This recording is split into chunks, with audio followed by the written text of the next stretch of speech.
LGBTQ+ rights, and more than 3 million people watched it unfold. But this wasn't just a debate. What happened next went far beyond politics. From social media to small towns, from the halls of Congress to the bedrooms of children struggling with who they are, everything began to shift. It was a moment that forced America to look at itself. So what exactly happened in that room? And what did Jasmine Crockett say that left the entire nation speechless? Stay with us. This is a story worth every second of your time. The hearing chamber felt less like a government building and more like the front lines of a cultural war zone. The walls, lined with oak panels and American flags, couldn't contain the heat radiating from Representative Marjorie Taylor Greene as she rose from her seat, fire already loaded in her voice. Cameras zoomed in before she even spoke. "I don't want my child learning about homosexuality in the 3rd grade," she barked, her tone sharp enough to cut steel. She held up a brightly colored children's book with 2 dads on the cover, like it was evidence in a criminal trial. "This is grooming, not education." Her hands slammed against the table with theatrical precision, drawing startled glances and murmurs from her peers. This country's classrooms are being hijacked by radical ideologues who think gender is a costume and morality is optional. Her eyes scanned the room like a general surveying a battlefield, locking on to anyone who so much as flinched. "Our schools used to teach math, science, and reading. Now they teach our kids to question whether they're even boys or girls. This bill will stop that." A few aides clapped quietly. Others just stared. The line had been drawn, and Greene made sure everyone knew which side she stood on. Across the room, seated in a poised stillness that looked almost rehearsed, was Representative Jasmine Crockett. Known for her sharp intellect and a courtroom presence honed long before politics, she said nothing, for now. But those who'd seen her in action knew. When Crockett was silent, it only meant she was loading her arsenal. But Greene wasn't finished, not even close. The moment her last sentence hit the ground, she pivoted with the precision of someone rehearsed in outrage, summoning a staffer like a general calling for ammunition. He handed her a thick binder, red, overstuffed, edges fraying from overuse, marked Evidence, Radical Curriculum. She threw it open, yanked out a laminated photo, and held it high above her head like a weapon. This, she declared, was proudly displayed in a 2nd-grade classroom in Illinois. The photo showed a cartoon drawing of 2 boys holding hands under a rainbow flag. "They call it inclusivity. I call it sexual grooming of minors." Gasps burst out across the room, not from shock at the image, but from the venom Greene injected into her voice. She slapped the photo down on the table with a crack, and without missing a beat, pulled out another. This one, a screenshot from a school presentation slide about gender identity. This was shown to 10-year-olds. "They want your kids to pick pronouns before they can do multiplication tables." Her pace accelerated. This wasn't a hearing anymore. It was a public execution of truth. She brandished a printout of a drag queen reading to children at a library, but cropped it tight, black and white, eerie in its distortion. "This is happening on your watch," she snarled, "in your communities." She began quoting statistics without context. A 74% rise in gender confusion, 38% spike in anxiety linked to identity politics, all pulled from fringe blogs and debunked think tanks. Her sources were paper thin, but her delivery was ironclad. She didn't pause for questions. She didn't allow space for nuance. Her goal wasn't to convince, it was to terrify. As Greene's voice rose into a crescendo of fury, the room tilted on its moral axis, but not everyone swayed. Jasmine Crockett sat still as stone, her chin slightly dipped, eyes locked on a blank notepad like it held the key to her restraint. She didn't blink. She didn't flinch. Her expression was unreadable, calm on the surface, but the kind of calm that comes before a storm rearranges the sky. To an outsider, she might have looked disengaged, even bored, but anyone who had watched her in court, who had seen her dissect lies like a surgeon wielding truth, knew exactly what this silence meant. She was absorbing, calculating, coiling like a spring. Every distorted image Greene threw, every half-truth she screamed into the microphones, added another layer of quiet fury beneath Crockett's composed exterior. It wasn't just the cruelty that stung, it was the smug certainty that no one would challenge it, that truth would sit handcuffed in the corner while fear strutted with a spotlight. And that, the injustice of watching pain paraded as policy, was what Crockett could not and would not allow to stand. Then came the moment that shifted the air from tense to unbearable, a single absence that said more than any speech ever could. The chair was still empty. The nameplate in front of it read Adrian Reyes, age 16, printed in bold black letters that now felt cruelly ironic, because the boy it belonged to had vanished before he ever got to speak. The microphone had already been tested, the water bottle uncapped, the stack of written remarks arranged neatly as if he'd just stepped out for a moment. But he hadn't. Adrian wasn't coming. Somewhere between the online threats calling him a monster and the anonymous messages saying they knew his hotel room, somewhere between the panic in his mother's voice and the trembling in his own hands as he tried to rehearse one more time in the mirror, Adrian made the hardest decision a 16-year-old could make, to stay silent in order to stay safe. And that silence, thick, haunted, deliberate, settled over the room like fog before a crash. It was heavy, suffocating, real. Everyone in the room felt it, even those who pretended not to. But Greene didn't stop. She leaned back in her chair with that theatrical casualness that always came before a calculated jab, and let her voice drip with disdain. "I suppose some people just don't have the backbone for real conversations," she said, pausing for effect. "Weak, in body and in morals." She didn't raise her voice. She didn't need to. Her words were clean and sharp, delivered like a dagger slid under the ribs, quiet and deliberate.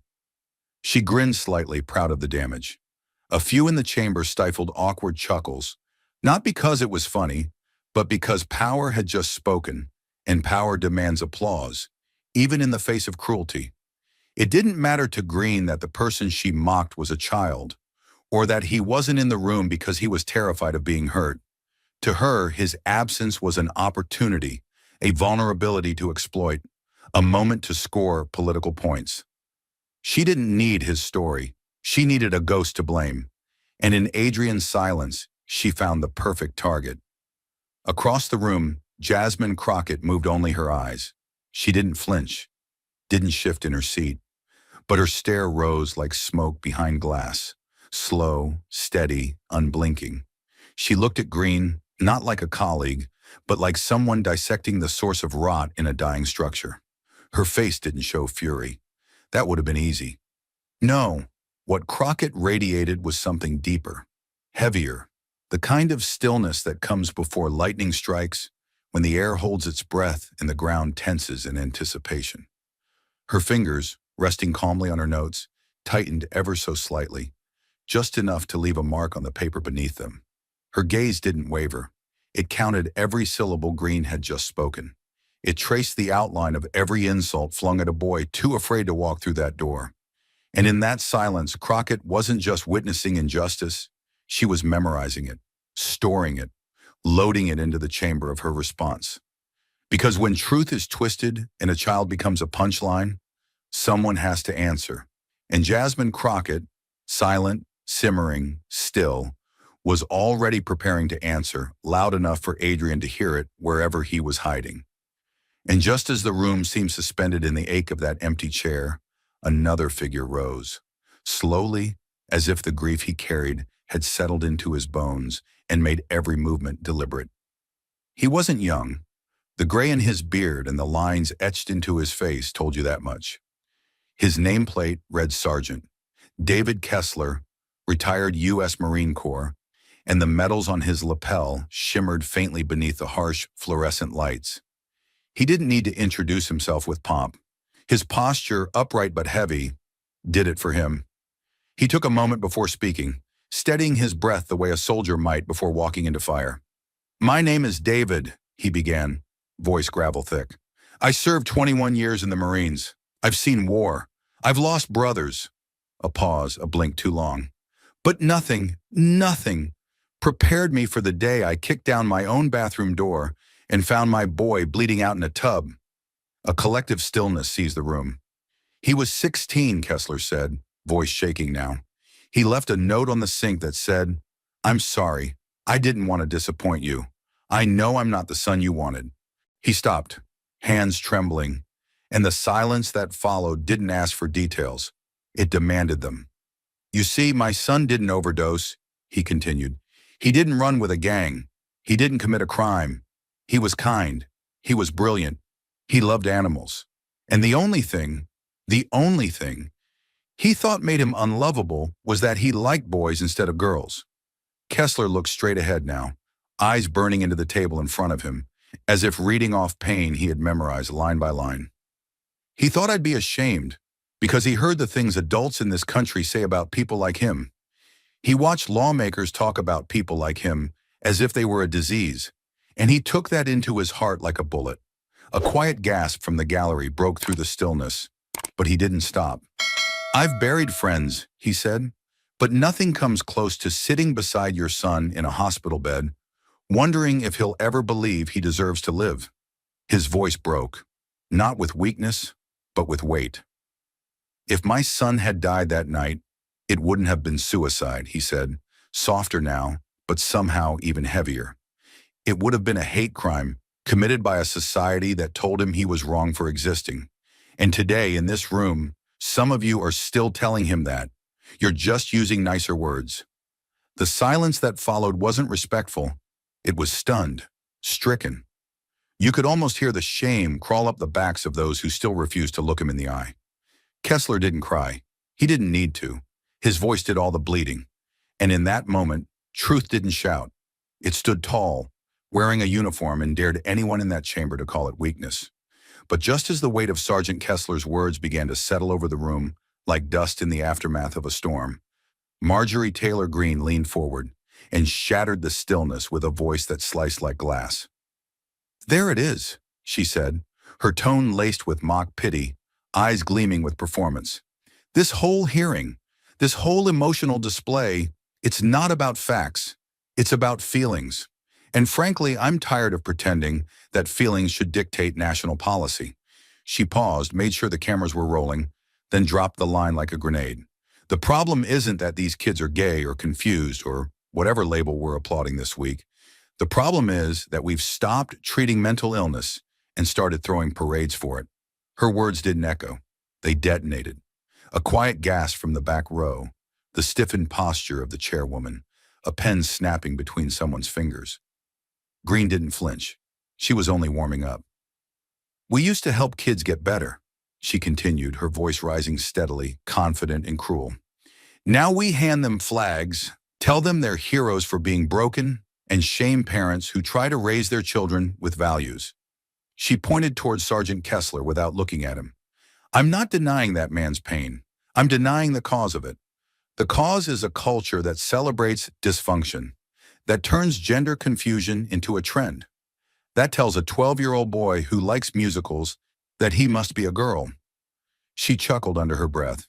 Just once, but it was enough to twist the knife. "We're letting teenagers self-diagnose off TikTok and calling it brave. What happened to guiding them back to reality instead of feeding delusion?" She leaned back, satisfied, as if she'd delivered the final truth.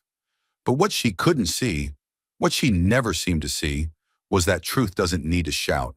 Sometimes it just waits for someone brave enough to answer. And Jasmine Crockett was already preparing to rise. But before the smirk could settle on Greene's face, before her words could finish poisoning the air, a sharp sound cracked through the chamber. A knock, firm and deliberate. It was Jasmine Crockett. She didn't raise her voice. She didn't stand. She didn't need to. All she did was tap her fingers, once, twice, against the wooden table in front of her, and suddenly the room froze like it had been caught mid-breath. "I will not let that slide," she said, her voice low, steady, and sharp enough to draw blood. "Not when a grieving father just laid his soul on this table." Her tone wasn't loud, but it carried like thunder through the silence Greene had left behind. "Words like yours aren't just cruel. They're dangerous. They give permission. They tell other people it's okay to mock, to dismiss, to dehumanize." Her eyes locked on Greene with a quiet fire that didn't flicker. It burned cold and controlled. "You're not calling out a problem," she said. "You're creating one. And I'm not going to pretend I didn't hear it." There was no applause, no dramatic music, just the unmistakable feeling that something had shifted because someone finally dared to push back with purpose. And as the last echoes of her warning faded, Crockett leaned forward, not to raise her voice, not to spar, but to place something raw and real into the room. Not an argument, a memory, a wound that never healed. "There was a child," she said, her voice calm but carrying a weight that pulled every ear closer. 14 years old, quiet kid, always wore the same hoodie with a little frayed string on the sleeve. He liked drawing superheroes, said he wanted to be a firefighter one day. Her eyes didn't blink. He also liked boys. The words didn't ring with drama. They just existed, heavy, quiet, and brutally simple. And for that, just for that, his parents thought he needed help. So they sent him away, not to school, not to a summer camp, to a place that called itself therapy. But what they really meant was conversion, correction, shame. She paused, not for effect, but because remembering it still hurt. He didn't run away. He didn't lash out. He just stopped smiling. And then one day he stopped coming home. Her voice didn't rise. If anything, it got softer, more dangerous in its control. 3 months later, they found him face down by a riverbank. The coroner said the water had taken most of him, but there was one thing they still recognized, a bracelet, one of those plastic ones that said, "Be brave." He used to wear it every day. The room had gone still. No more note-taking, no more murmurs, just the sound of someone breathing too loud 2 rows back, trying not to cry. Crockett looked up, her face unreadable. "I'm not here to give you a sad story," she said. "This isn't about pulling heartstrings. This is about what happens when we act like a child's identity is a disease. When we treat difference like something to be beaten out or prayed away. That boy didn't die because he was gay. He died because people kept telling him that being gay meant he couldn't be loved, that it made him wrong, unworthy, disposable." She let the words hang there, untouched. "You think this is about protecting kids?" she added, voice sharp now, like the edge of something sacred. "But what you're really doing is teaching them to hate themselves, quietly, slowly, until one day they don't come back, and their parents are left wondering why the world feels so empty." She wasn't crying, but her stillness carried a grief deeper than tears. "I don't need to name him," she finished, "because every kid like him already knows his story. They live it, they survive it, or they don't. And what we do here decides how many more don't." And as Crockett's final words settled into the stunned silence of the room like dust after a collapse, Greene straightened in her chair, voice primed, smile tight, eyes lit with defiance. "We don't hate anyone," she said, her voice sharp and performative, echoing slightly in the chamber. "Let's be clear. This isn't about hate. This is about protecting children from dangerous ideologies." She waved one hand, as if sweeping Crockett's grief off the table. "From confusion, from being told lies about who they are before they're even old enough to spell it." Her words came fast, rehearsed, like a firewall of slogans she had used too many times to count. "We're not punishing these kids, we're saving them. Because the truth is, children need structure, not experiments. They need guidance, not activism." A few heads nodded on her side, but not with confidence, with obligation. "We're not silencing anyone," Greene continued. "We're just drawing a line before confusion becomes identity, and identity becomes tragedy." But Crockett didn't flinch, didn't blink, didn't even raise her voice. She just leaned in, slow, deliberate, and let the silence stretch just long enough for the room to brace itself. Then she asked calmly but with steel in every word, "Then tell me, how many children have died from that kind of protection?" The question didn't echo. It landed, hard, a thud of truth too heavy to lift. How many kids have been told they're broken, sent away, beaten into silence, and buried under the name of protection? Her eyes never left Greene's. "You say you're saving them, but all I see are coffins filled with shame, and parents too late to understand that love doesn't look like fear." Crockett didn't wait for applause. She didn't need it. After her last question landed like a stone on glass, she calmly reached into the folder resting in front of her, pulled out a printed page, and flattened it against the table with the quiet focus of someone handling something sacred. Her voice didn't rise, it didn't need to. It was steady, clear, unwavering, like someone reading a verdict aloud. "This is from the CDC," she said, lifting the page just slightly, letting the weight of the source settle into the room. "The Centers for Disease Control and Prevention. Not a blog, not an opinion piece. A national health agency." She paused just long enough for everyone to realize she wasn't giving a speech. She was reading a fact. "LGBTQ plus youth," she continued, "are more than 4 times as likely to attempt suicide than their heterosexual peers." Her eyes didn't leave the page. 4 times. That means out of every 100 kids who feel safe in their identity, there are 100 more who carry a silent war in their chest, just for being different. She slowly looked up then, not to grandstand, but to look at each face one by one. And it's not because they're confused. It's not because they're broken. It's not because they're weak. Her voice softened, but somehow it hit even harder. It's because they're told over and over again that who they are makes them less worthy of safety, less worthy of love, that their truth is a threat that needs to be corrected or hidden or punished. Her hands rested flat on the table now, grounding her, holding her steady. "We don't talk kids into suicide," she said. "We shame them into it, with silence, with sermons, with bills dressed up like protection, but written in fear." The chamber was still. No chair creaked. No pen clicked. No rebuttal came. Because in that moment, it wasn't a debate anymore. It was a reckoning. Her words sat in the air like smoke after fire. Visible, lingering, impossible to ignore. No one spoke. Because no one could argue with numbers carved into headstones. And just as the silence left in the wake of the CDC statistics began to settle over the room like a heavy fog, Jasmine Crockett moved. Not quickly, not dramatically, but with a calm that signaled something was coming. Something sharp, something prepared. She reached into a plain, gray folder tucked just beneath her stack of notes. No label, no headline, just paper and proof. "Since we're all pretending this is about protecting values," she said, her voice low but steady, "let's talk about what's really happening behind the scenes." She held up a document, 3 pages stapled together, the kind of ordinary-looking thing that only becomes dangerous when you actually read it. "This is a string of emails," she said, eyes scanning the room. "Internal communications between a well-known lobbying group that pushes anti-LGBTQ plus legislation and several large corporations who, in public, wave pride flags, but behind closed doors, write checks to silence the very people they pretend to support." The room began to shift, not in movement, but in mood. Greene adjusted in her seat. Crockett flipped to the second page. "In these emails," she continued, "the group asks for donations to help restore moral clarity in classrooms. But just 2 lines later, they talk about organizing a boycott campaign targeting brands that celebrate or normalize homosexual lifestyles."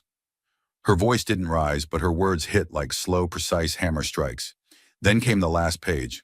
"And on this email, right here, CC'd on a reply thread discussing these coordinated efforts, is the name of your senior policy aide, Representative Greene."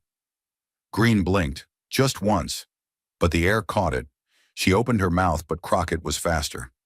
"Don't deny it," she said, sliding the paper across the table, her finger pointing directly to the name highlighted in yellow. "We're not talking about distant alliances or vague associations. This is your team, your people, sitting in backroom meetings, helping organize hate in the morning, and tweeting about faith and family by night." She let that hang. No flourish, just fact. "So when you sit here and say this is about protecting children," Crockett added, "understand what some of us hear. We hear the money talking. We see the machinery moving. And now, so does everyone else." No one said a word, because there was nothing left to argue. Just names, emails, and a truth too real to deny. And after laying the evidence bare, names, emails, paper trails, Crockett didn't pause for effect. She didn't wait for a reaction. She simply shifted, seamlessly, into something even heavier. The part that couldn't be printed on paper or captured in a headline. The part that lives in silence. Her voice dropped, not from hesitation, but from reverence. It was no longer the tone of a congresswoman defending a cause. It was the voice of someone carrying the weight of stories too often buried, too often brushed aside. We talk a lot about the loud moments, she said, eyes steady, scanning the room. The protests, the rallies, the outrage. But I want to speak about the quiet ones, the ones that don't make it to these tables. Her fingers interlocked on the desk, her shoulders still. I want to talk about the people who live their whole lives in silence, because the truth about who they are never felt safe enough to say out loud. She took a breath, not to compose herself, but to give those words the space they deserved. There's a man in my district, 67 years old, grew up working his father's farm, went to church every Sunday, served in Vietnam. He told me once, in a voice so soft I almost missed it, that he's never kissed someone he loved, never held their hand in daylight. Because where he's from, that would have cost him everything. His home, his church, his name. Her eyes drifted for just a second, then locked back in. Do you know what it means to live a whole life and never be allowed to love without fear? Not just being judged, but being erased. Crockett leaned in slightly, her voice just above a whisper, yet every word carried. There are couples who've been together for 30 years and still refer to each other as roommates when the neighbors are around. Not because they're ashamed, but because they remember the time someone had a brick thrown through their window for less. Her words weren't dramatic, they were deliberate. There are students, smart, kind, full of questions, who don't raise their hands in class, not because they don't know the answer, but because they don't even know how to ask the question that's living inside them. Her voice grew quieter, not weaker, like someone reading a letter they never meant to send. I had a teacher tell me once that she gets anonymous notes slipped under her door, from kids, 12, 13 years old, asking, "Am I broken? Will I go to hell? Who am I, miss?" Her hand stayed still, but the tremble in her voice spoke volumes. These aren't abstract debates to them. These are lifelines. These are their truths, whispered into cracks in the system, because the world taught them to be afraid of their own reflection. She looked directly at the committee then, not with defiance, but with something much harder to carry, clarity. "And yet here we are," she said, "passing laws to make their world smaller, their silence louder, their questions dangerous." Her tone sharpened, not loud, but unrelenting. "We call it parental rights. We call it moral clarity. But really it's just another way of saying, not in front of me. Another way of telling these kids to shrink, to hide, to disappear so we don't have to be uncomfortable." Crockett didn't break eye contact. She didn't blink. This isn't just about LGBT plus youth. This is about every person who's been told to edit themselves to survive. Every person who's looked around a room and asked, if they knew who I really was, would they still shake my hand? Would they still sit next to me in church? Would they still call me their son? Her voice cracked, not out of weakness, but from the force of holding it all together. And the answer, too often, is no. Not because something's wrong with them, but because something's broken in us. She leaned back slightly, letting the silence stretch, not for drama, but because sometimes the only way to honor pain is to let it be heard without interruption. "We are not losing children to identity," she said, her voice flat and clear. "We are losing them to isolation, to shame, to policies that tell them, you do not belong here." She inhaled through her nose, slow and deep. "And you know what hurts the most? It's not even the hate, it's the pretending. The way this country smiles and talks about freedom while forcing people to live like ghosts." Crockett placed both hands on the table, firm now, like someone anchoring herself. "You say you're protecting children, but the ones you say you're protecting are the ones who already feel safe. It's the others, the quiet ones, the scared ones, the ones who write letters they'll never send, who are asking us to protect them too. And all we give them is silence." Her jaw clenched slightly. "Well, not today, not while I'm sitting here. I won't let the quiet ones be forgotten. I won't let their questions go unanswered. The room didn't move. No one interrupted. Because in that moment it became clear, Crockett wasn't speaking to score points. She wasn't speaking to win an argument. She was speaking like someone who had carried these stories in her chest for years, too long, and finally let them breathe. And even those who disagreed with her couldn't deny it. Truth had just walked into the room, not screaming, not preaching, but speaking like it knew exactly where the pain lived. And after speaking for those who never got the chance to speak for themselves, after lifting stories out of the silence and laying them bare on the table for everyone to see, Jasmine Crockett didn't raise her voice for a grand finale. She lowered it. She let it settle, let it strike deeper. Because what came next wasn't rhetoric. It was the truth most people are too afraid to say aloud. If you truly want to protect children, she said, her voice steady but slow, like every syllable carried weight that couldn't be rushed, then start by not teaching them to hate themselves. The sentence didn't just hang, it landed hard, like the kind of truth that knocks the air out of your lungs before your mind catches up. You think this is about keeping them safe, she continued, gaze sweeping the chamber. But safety isn't silence. It isn't shame. It's not forcing a child to walk through life pretending their heart doesn't beat the way it was born to. Her hands rested gently on the desk, but the firmness in her tone said she wasn't asking for agreement. She was stating a fact that couldn't be negotiated. She leaned forward slightly, just enough to pull the room closer. You dress it up in morality, in tradition, in what's best for the family, but when you strip it all away, all that's left is fear. Fear of what's unfamiliar. Fear of what you can't control. Fear of the kind of love that doesn't ask for permission. Her words were clear, but they held something heavier than conviction. They held memory. Lived experience. Not necessarily hers, but carried for all the people who couldn't be in that room to carry it themselves. And every time you pass one of these bills, she said, voice tightening like a knot being pulled, you tell those kids, those quiet, scared, searching kids, that the world only has room for the version of them that doesn't really exist. Then without flinching, without blinking, she turned her full attention toward the woman seated across from her. Crockett's body barely moved, but her presence shifted like a storm settling into place. She looked directly at Marjorie Taylor Greene. Not with anger, not with contempt, but with clarity so sharp it could draw blood. You're not afraid of what's broken, she said, the words low but undeniable. You're afraid of what's different. Her voice didn't rise, it didn't need to. The force wasn't in volume, it was in truth. You're not scared of danger. You're scared of a world you don't get to shape in your image. You're scared of kids growing up and realizing they don't have to shrink to fit into your comfort zone? For the first time all day, Greene didn't respond. She didn't reach for her microphone, didn't roll her eyes, didn't lean back with one of her signature smirks. She just sat there, still, stone-faced, silent. And it wasn't the kind of silence that comes from poise. It was the kind that comes when someone knows there is no safe reply. No line rehearsed enough. No sentence strong enough to stand up to what was just said. Crockett didn't move either. She stayed where she was, letting the silence stretch. Not to gloat, but to let the truth breathe. Because that moment wasn't for the people in the chamber. It was for the ones watching from kitchen tables in small towns. For the teenagers hiding who they are in school hallways. For the adults who never got to say it out loud. It was for them.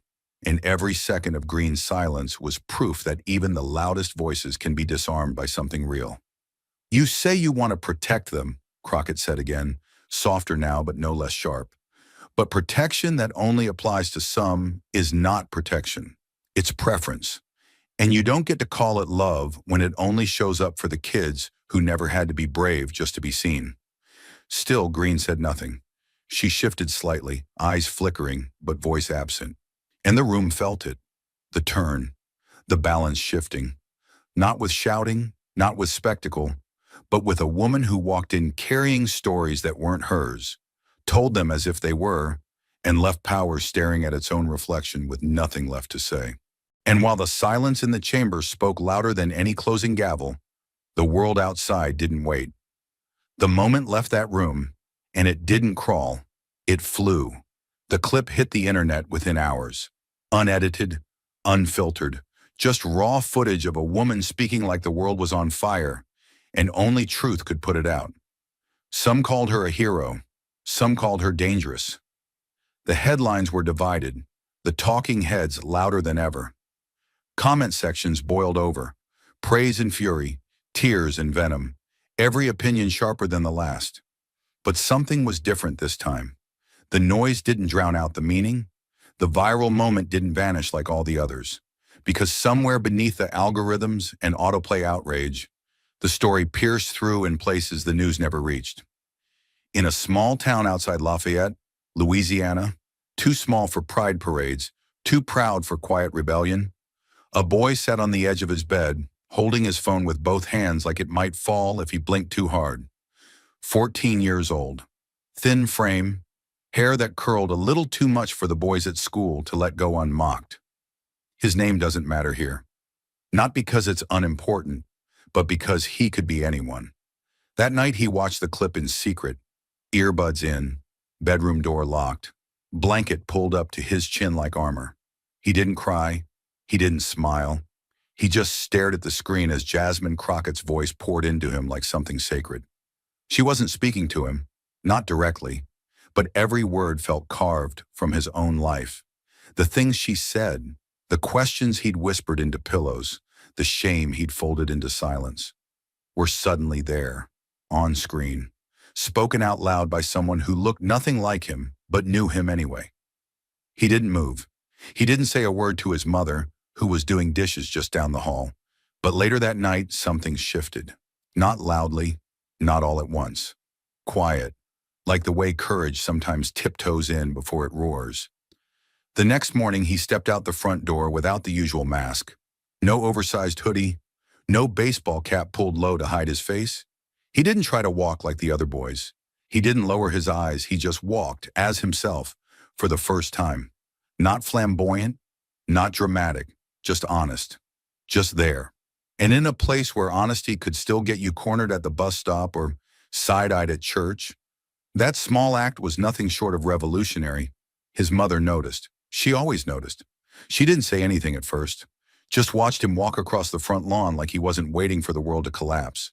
And later that night, while he was in bed, she sat in her car, parked in the driveway under a quiet sky, and left a voicemail on Jasmine Crockett's office line. Her voice shook as she spoke, not from nerves, but from the weight of something that had been sitting in her chest for years. She said, "Congresswoman Crockett, my son watched your hearing today." He didn't say a word after, just stared at his phone, then at the floor. And then he hugged me. There was a pause, long and trembling.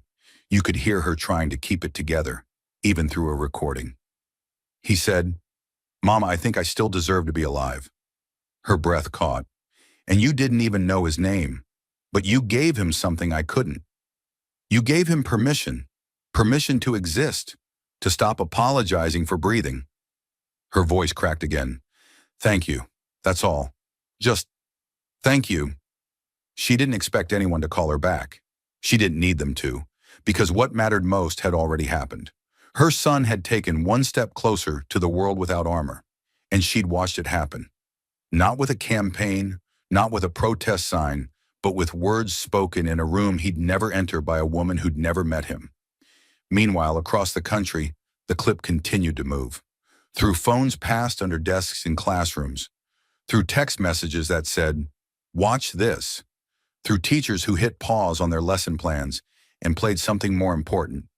It moved like a secret that had waited too long to be told. And in homes, in bedrooms, in churches, in school cafeterias, in lonely apartments and crowded buses, it did the one thing politics rarely does. It made people feel seen. But not everyone celebrated. For every mother wiping her eyes in a parked car, there was a senator calling it emotional manipulation. For every kid who sat up straighter the next morning, there was a headline branding Crockett as radical. But what none of them could deny, what no one could take back, was the echo she had left behind. It was in the way silence no longer felt safe for some, in the way parents started asking questions they used to avoid, in the way one boy in Louisiana dared to take off his hoodie and walk into the world without asking for forgiveness. That's what truth does when it's spoken without apology. It doesn't just break through the noise, it reshapes the silence.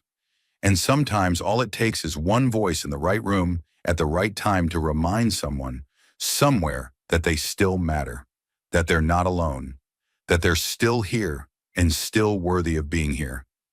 And somewhere in a congressional office hundreds of miles away, Jasmine Crockett sat quietly, listening to that voicemail in her earbuds after everyone else had gone home.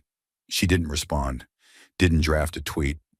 She just sat there for a while, staring at her own reflection in the dark window, thinking about that boy, that mother, and how in all the noise of power and policy and politics, a single sentence, "I think I still deserve to be alive," was worth more than every headline in the world. It didn't happen all at once. There was no explosion, no breaking news headline, no rally that shut down the streets, no fireworks, no protests that trended on hashtags. What happened after Jasmine Crockett spoke was quieter than that, slower, but far more dangerous for the people who rely on silence to stay in control. Because silence didn't just vanish, it began to crack. The clip from the hearing spread like a storm cloud moving across the country, not with thunder, but with pressure. The kind of pressure that builds until something gives. It wasn't just the moment she challenged Greene. It wasn't just a line about teaching kids not to hate themselves. It was the entire truth, calm, unflinching, unbought, spoken in a place where performance usually overpowers principle. People didn't just watch the video, they felt it. And when something makes you feel, really feel, you don't forget it the next day. You carry it with you, and it changes things. In a small library just outside Wichita, Kansas, a woman in her 60s watched the clip on her work computer. She didn't have social media. She didn't even know who Crockett was before that day. But when she heard the part about the boy who had never kissed someone he loved, she stood up from her desk and walked to the children's section. She quietly pulled down a book with two moms on the cover, a book she'd taken off the shelf 3 months earlier after a parent complained. She placed it back. No announcement, no permission, just one small rebellion, long overdue. In a high school teacher's lounge in rural Ohio, a science teacher slid her phone across the table to her colleague, a history teacher who had always avoided political stuff. "Just watch this," she said. He did, 3 times. Then later that week, he added a new section to his unit on civil rights. He didn't say it was about LGBTQ plus history. He didn't label it, but the kids knew. They always know. And when a shy girl in the back stayed after class and said, "Thanks," he just nodded. He didn't need her to explain. In a diner in Oklahoma, a man in his late 40s, a mechanic who had never once spoken publicly about his own teenage years, watched the clip on Facebook while waiting for his breakfast order. He stared at the screen like it was speaking directly to him. When the waitress came by, he wiped his eyes quickly and muttered something about allergies. But that night, he told his wife for the first time about the boy he'd loved when he was 17. The boy he never kissed. The boy who moved away. The boy whose name he never stopped remembering. And the most radical part? No one organized any of this. No movement claimed it. No party banner flew over it. It was just people. Ordinary, everyday people, sitting in the quiet corners of America, feeling something crack open inside them. Because what Jasmine Crockett said wasn't just about policy, it was about memory, about lives half-lived in silence, about all the times someone almost spoke, but didn't. And when she named that silence out loud, something ancient in people stirred. Not rage, not defiance, just the ache of being seen after so long in the dark. Somewhere in North Carolina, a retired Baptist pastor wrote a letter he never thought he'd write. It wasn't political. It wasn't even long. It just said, "I preached a lot of fire, but I never preached grace to the ones who needed it most. I watched your clip. I don't know what I believe anymore, but I know I was wrong." In Arizona, a young father, conservative his whole life, paused the clip halfway through. He didn't agree with everything. He wasn't ready for that.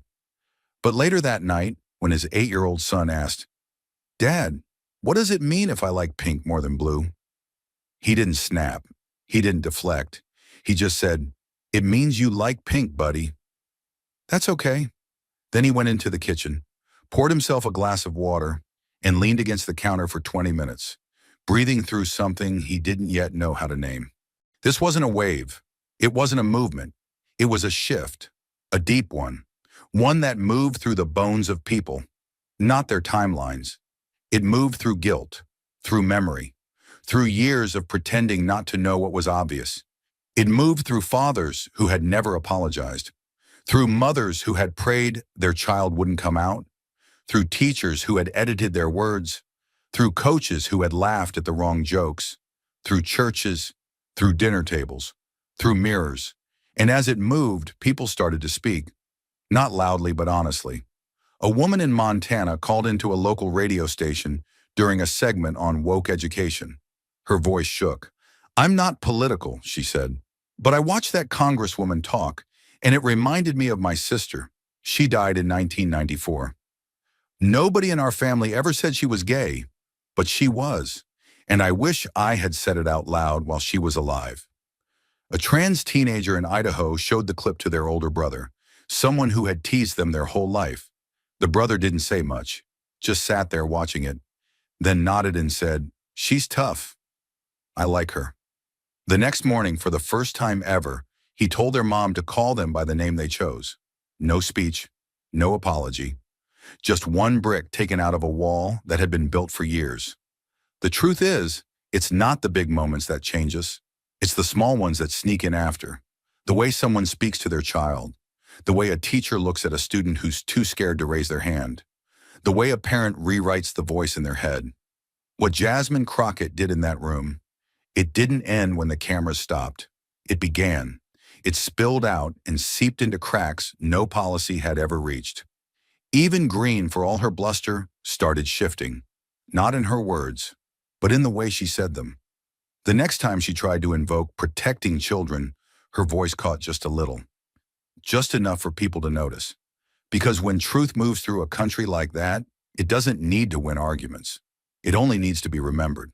And it was remembered in every classroom where a kid exhaled a little deeper, in every kitchen where a parent chose to listen instead of react, in every bathroom where someone stared in the mirror and didn't flinch.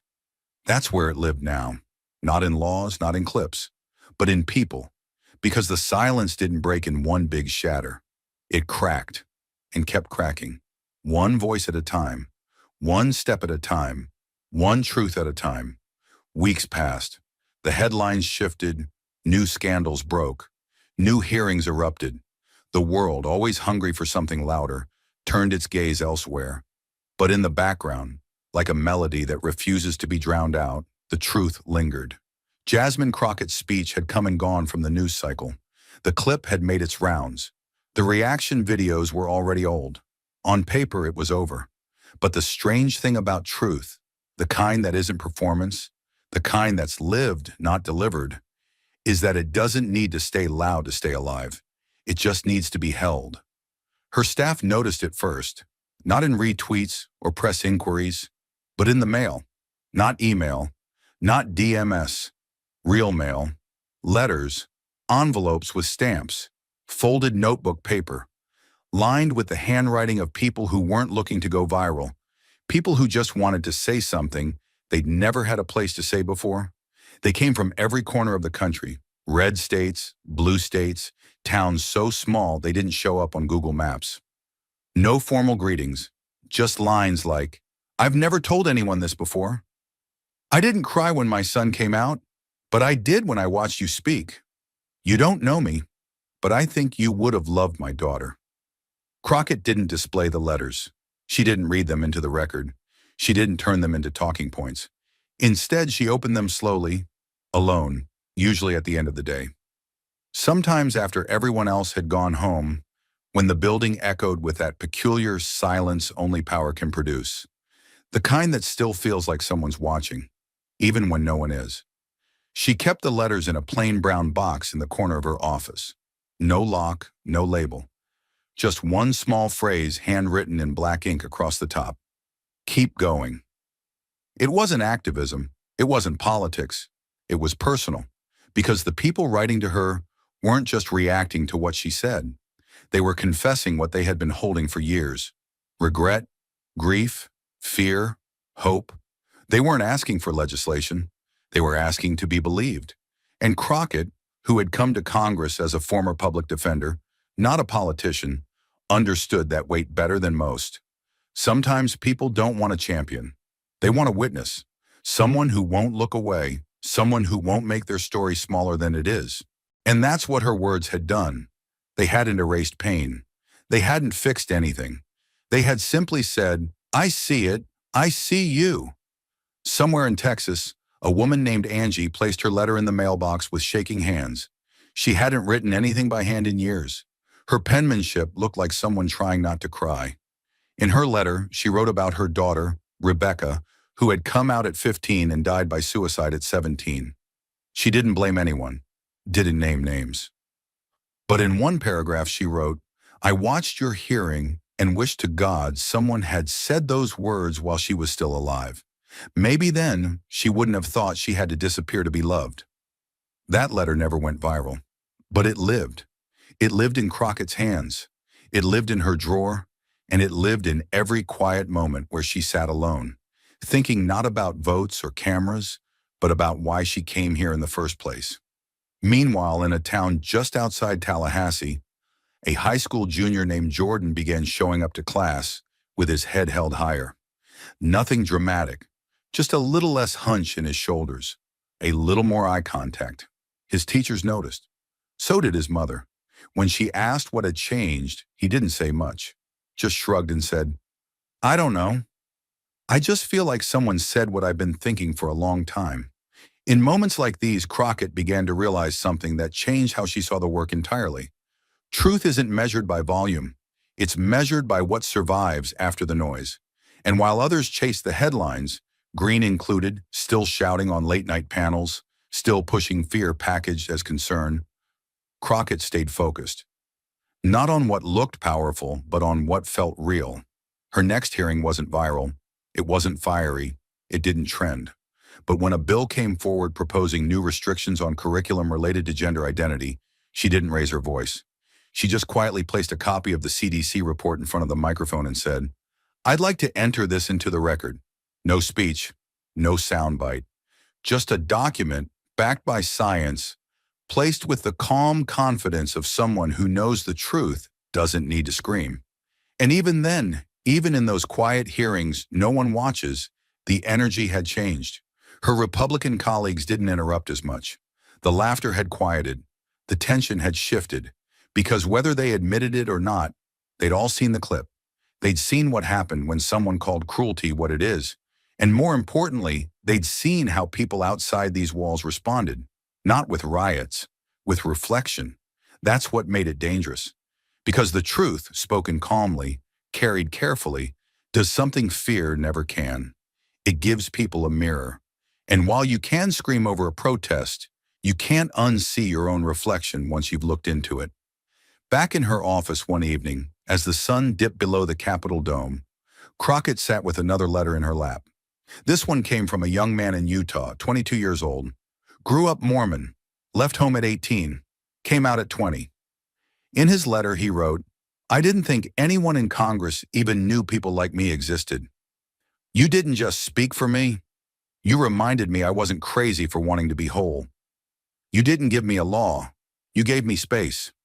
She folded the letter slowly and placed it in the box with the others. No applause, no camera.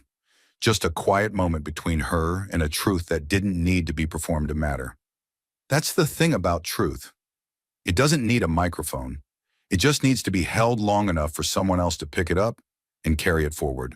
And as Crockett folded that final letter and slipped it into the box labeled "Keep Going," she wasn't thinking about headlines. She wasn't thinking about her next hearing, her next vote, or the next interview someone would beg her to take. She was thinking about one thing and one thing only. What it means to carry a voice that wasn't supposed to be heard. Because that's the thing about truth.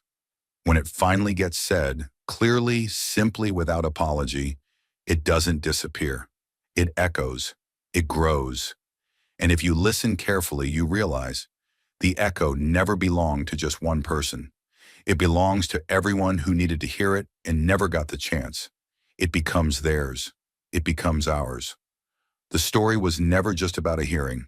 It wasn't even just about LGBTQ plus rights, though that was the battleground. The real story, the one that traveled silently through classrooms, libraries, and broken dinner tables, was about a larger war.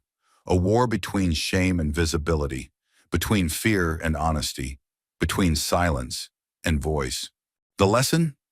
It's not that Crockett had better words. It's that she refused to shrink when it would have been safer to say nothing at all. She stood in a room built to intimidate and spoke like it was her grandmother's kitchen table, like she was talking to family. And that's why it hit. That's why it stuck.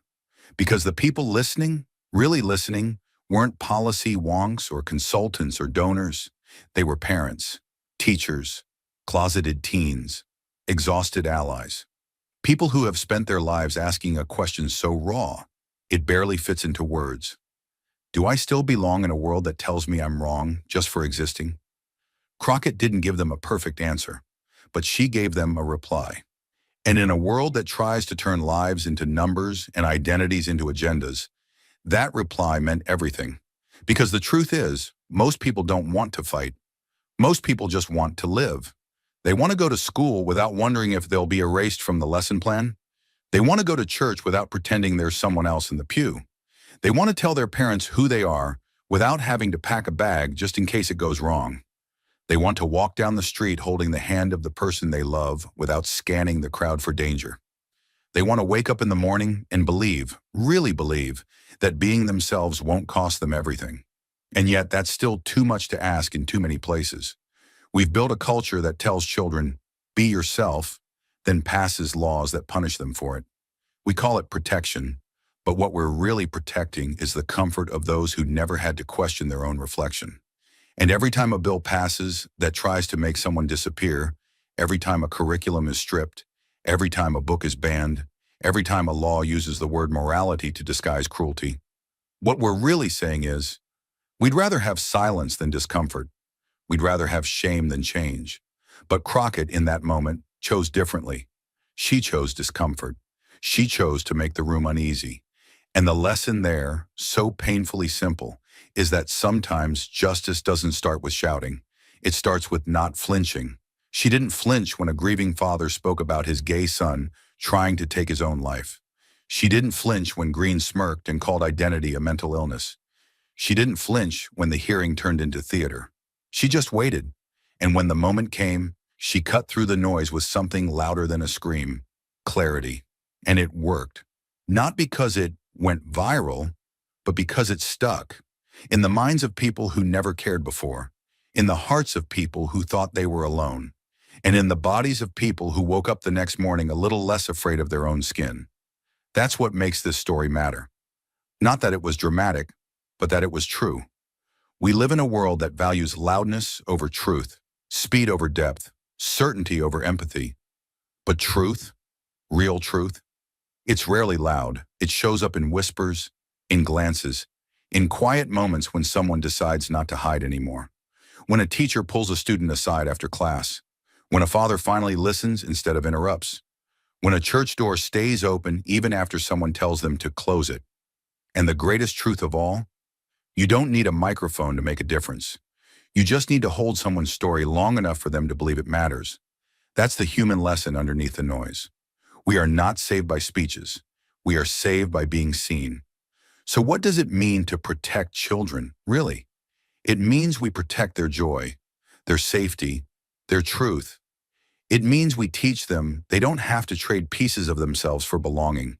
It means we don't confuse discipline with erasure or faith with fear. It means we love them loudly, even when the world around them demands they be small.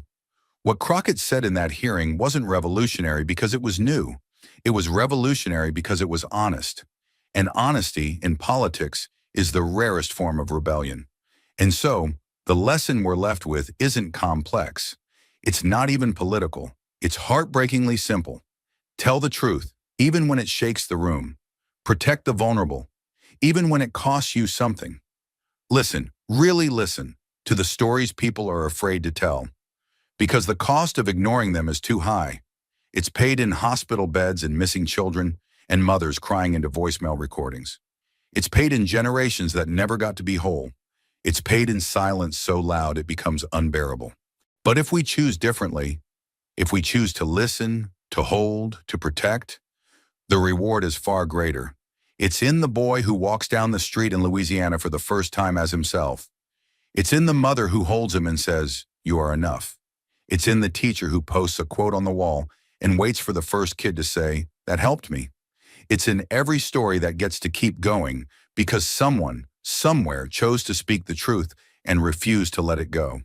Truth doesn't need a microphone. It just needs someone brave enough to carry it, and Jasmine Crockett did. So now the question is, will we? Thank you for watching until this moment and for standing with us on this journey for justice.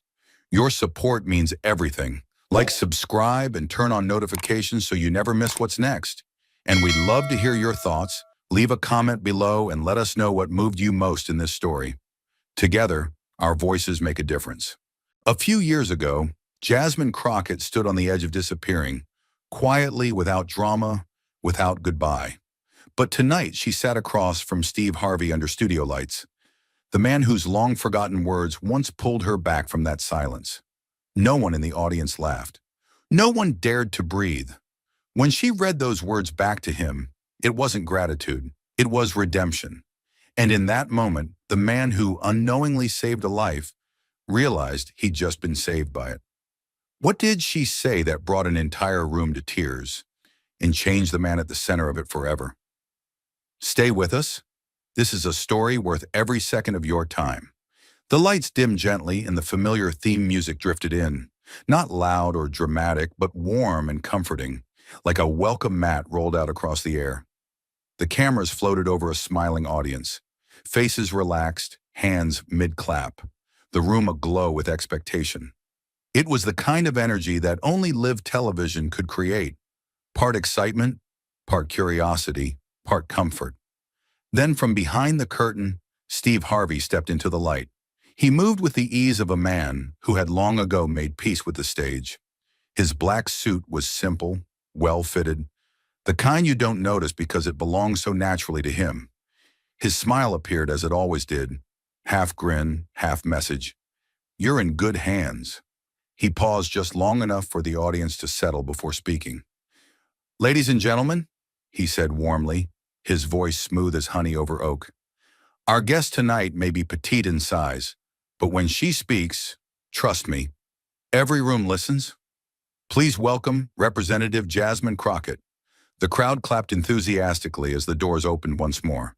Jasmine stepped out with grace, not overly formal, not trying to impress, just present. She wore a crisp white blazer over dark slacks, her natural hair styled with intention but not extravagance. Her stride was steady, confident, and the smile on her face was bright.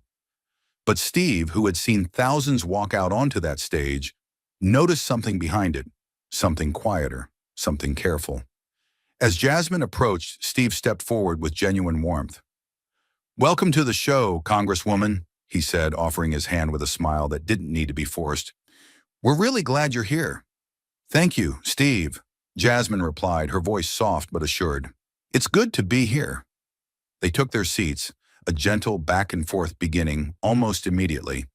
They joked about Texas heat and long days on the Hill, the kind of banter that draws in an audience without trying too hard. But even as the crowd laughed and the rhythm found its flow, Steve kept glancing at Jasmine, noticing how every now and then her smile would fade just a second too soon, how her hands, though relaxed, sometimes clenched briefly in her lap. She was present, yes, but something was held back. Not out of fear, not out of pride. Something quieter than either of those. A story waiting to be told when the moment was safe enough. After a few warm, familiar questions about her district, about how she got into politics, Steve slowly set the cue cards aside. He didn't say it, but something in his body language told the room. Now we're going deeper. He leaned in slightly, his hands folded gently, voice a little lower now. "Let me ask you something real," he said. "What's something that almost made you walk away? Not years ago, I mean lately. What got you that close to giving it all up?" There was a pause. Jasmine didn't flinch, but her eyes dropped just for a second. The usual poise she carried so naturally shifted. Barely, but enough for anyone really paying attention to notice. Her hands folded in her lap. She took a slow breath in through her nose, then looked up at Steve. Her voice was calm, but soft, like someone speaking words they've only ever said to themselves. "I wrote a resignation letter," she said. It didn't land like a punch. It landed like a slow weight on the room. Something about the way she said it made everyone stop, made them listen. Steve didn't react right away. He just looked at her and asked gently, "Why?" Jasmine took another breath, deeper this time. Her voice stayed low, but it carried more now. More of her, more of what she'd been holding in. "Because I felt like I was disappearing," she said. "I was going to work, doing the job, doing everything people expected of me, and still it felt like I was slowly fading away. And no one noticed. Not one person stopped to ask if I was okay. Not really." She shook her head, just slightly. "I was showing up every day, giving everything I had, and I still felt like I wasn't seen, not as a person, just a title, a role, something to point at, talk about, debate, but not someone people actually looked at." The audience was quiet. Steve sat still. Jasmine continued, her words coming easier now, but not lighter. "There were nights I'd come home, kick off my shoes, sit on the edge of the bed, and just sit there. No music, no TV, just sitting in silence. Not because I wanted peace, but because I didn't even know what I needed anymore. I didn't feel like myself. I was pretending so much. Pretending to be strong, pretending I wasn't tired, pretending the things they said didn't bother me." She stopped, blinking slowly. Then she looked right at Steve. "I didn't write that letter because I wanted to quit," she said. "I wrote it because I didn't know how much longer I could keep pretending I was okay." Her voice stayed even, but something in it cracked, not from weakness, but from honesty. "I was tired, Steve. Not tired from working hard. I've done that my whole life. I was tired from being judged every time I opened my mouth, from being told to calm down, to watch my tone, to act more professional, when all I was doing was telling the truth. I was tired of being told I was too much, and also not enough, sometimes in the same breath." She shook her head again, a sad smile flashing for half a second. "I wrote that letter at my kitchen table," she said, "after a long day where nothing bad happened. Just the usual. The looks, the comments, the way I had to fight to be taken seriously again. And I thought, if this is what success looks like, why do I feel so empty?" She paused. The studio felt smaller now, closer, like everyone was sitting at that kitchen table with her. "I love what I do," she said. "I really do. That's why it hurt so much. I didn't want to leave. I just didn't know how much longer I could keep showing up while losing myself a little more every day. I felt like I was becoming invisible, and it scared me." Steve didn't say a word. His face said enough. Jasmine nodded slightly, grounding herself. "The hardest part," she added, "no one saw it. Or maybe they did, and just figured I'd be fine, that I'd keep pushing through like I always do. But I was breaking, quietly, and I didn't want to break all the way before anyone noticed." Her voice fell to a whisper, not dramatic, just truthful. "So when you ask why I almost walked away, it wasn't because I stopped caring. It was because I cared too much, and I was losing myself trying to carry it all alone. And for a moment, nothing moved. Not a breath, not a camera, not even Steve. Because she wasn't giving a speech. She was finally being heard. But sometimes even being heard isn't enough to hold you together. Because the hardest nights aren't the ones you talk about. They're the ones you survive alone, with no one watching and no one knowing just how close you came to disappearing." She didn't talk about that night for a long time. Not because she was hiding it, but because she didn't know how to explain it without sounding dramatic. It didn't feel dramatic when it happened. It felt slow, heavy, like sinking. That day had started like any other. Long meetings, harsh headlines, polite insults from people who shook her hand in front of cameras and rolled their eyes when she walked away. The kind of day that wears you down in little pieces until you forget you're breaking. When the last meeting ended, she didn't go home. She just walked, no umbrella, no bag, just her and the rain. At first it was a light mist, cold but bearable. Then the clouds opened up, and the sky poured without warning. She didn't run for cover. She didn't even flinch. Her coat soaked through, her shoes squished with every step, but she kept walking. Because for once the outside matched how she felt inside. Drenched, heavy, and quiet. Streetlights blurred into soft golden halos as the water streamed down her face. She blinked again and again, but couldn't tell if the wetness on her cheeks came from the sky or her own eyes. It didn't matter. Her body kept moving forward. But her mind, it was somewhere else entirely. Not thinking, not planning, just drifting. She passed people. Strangers under umbrellas, couples huddled under awnings, cars rushing by, but none of them looked her way. And that hit her harder than any insult. She was soaked to the skin, walking alone through a storm, and still invisible. Eventually she ended up in her car. She couldn't even remember walking to it. It was just there. She got in, closed the door, and sat in the driver's seat like it was the only safe space left in the world. Rain hit the windshield in steady waves. The wind pushed against the doors, but inside everything was still. Too still. She didn't turn on the engine, didn't adjust the radio, just stared out at the water, dark and quiet, stretching out in front of her like a mirror that refused to reflect. The lake didn't move, neither did she. Her phone was in her hand, glowing softly in the dim light.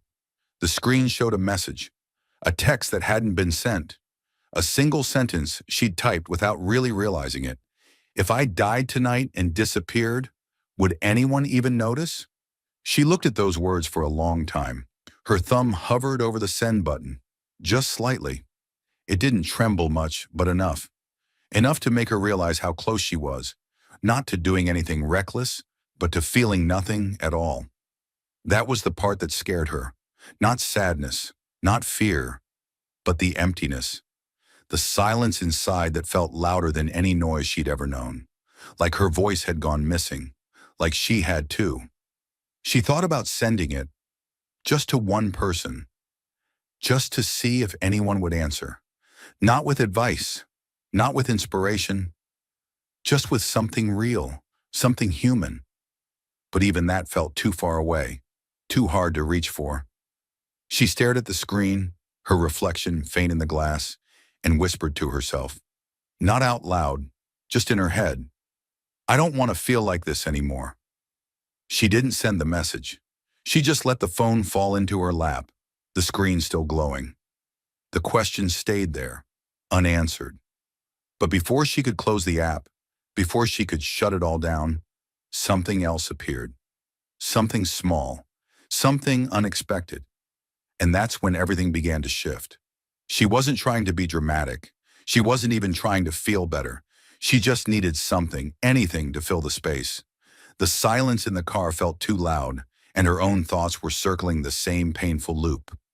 What am I even doing anymore? How did I get this tired? Why does none of it feel like enough? She opened her phone out of habit, the way people do when they don't want to be alone with their own mind.